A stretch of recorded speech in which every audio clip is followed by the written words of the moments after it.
ओम विघ्नेश्वराय वरदाय सुरप्रियाय लंबोदराय सकलाय जगद्धिताय नागाननाय श्रुतियज्ञविभूषिताय गौरीसुताय गणनाथ नमो नमस्ते। जय जय जय श्री राधारमण, जय जय नवल किशोर, जय जय जय चित्तचोर प्रभु, जय जय माखन चोर। कृष्णाय वासुदेवाय हरे परमात्मने प्रणतः क्लेशनाशाय गोविंदाय नमो नमः। सर्वमंगल मांगल्ये शिवे सर्वार्थ साधिके शरणे त्र्यंबके गौरी नारायणी नमोस्तुते। अतुलित फलधामं हेमशीलावदेयं धनुजवनकृशानं ज्ञानिनामग्रगण्यं सकलगुणनिधानं वानराणामधीशं रघुपतिप्रियभक्तं वातजातं नमामि। बोलिए पवनसुत हनुमान की जय, विष्णु भगवान की जय, तुलसी मैया की जय, शालिग्राम भगवान की जय। कार्तिक महात्म्य 34वां अध्याय।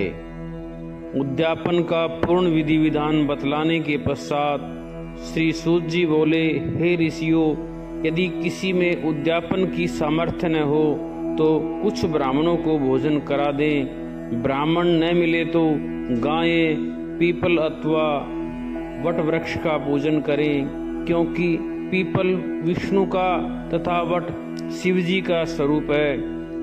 उसी प्रकार पलाश ब्रह्मा का रूप माना जाता है।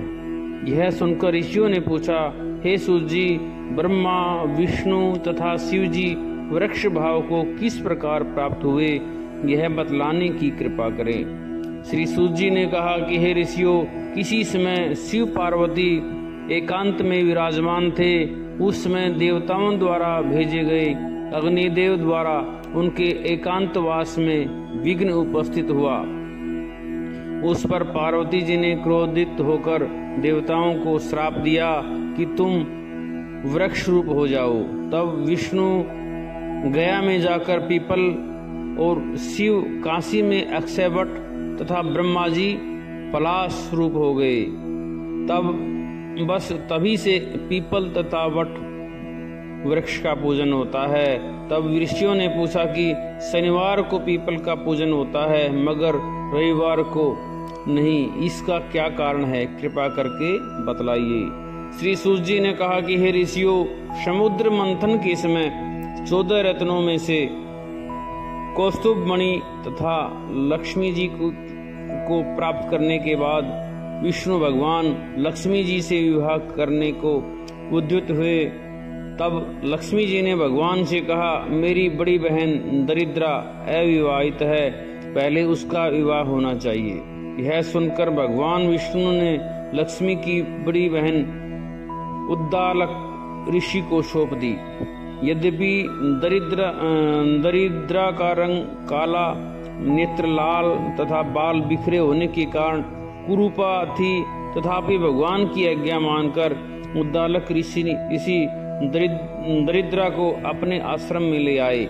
आश्रम में आकर दरिद्रा ने देखा कि वहाँ वेद पाठ तथा हवन हो रहा है। यह देख उसने मुनि से कहा, मैं ऐसे स्थान में रहने की बजाय उस स्थान में रह सकती हूँ जहाँ चोर, जुआरी तथा ब्राह्मणों का अपमान करने वाले रहते हों। उसकी यह बात सुनकर उद्दालक ऋषि अत्यंत दुखी हुए और उसे वहीं छोड़कर और यह कहकर चले गए कि तुम्हारे लिए कोई उपयुक्त स्थान देखकर आता हूँ।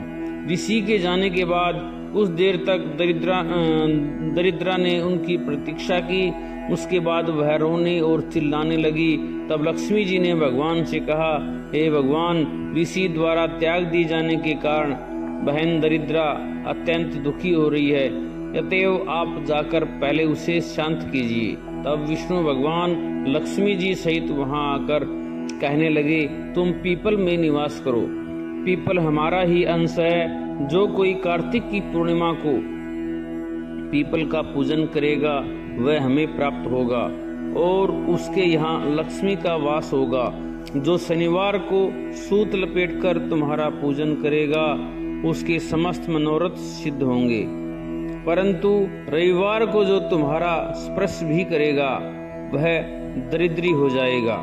इतना कहकर भगवान लक्ष्मी जी सहित अंतर ध्यान हो गए।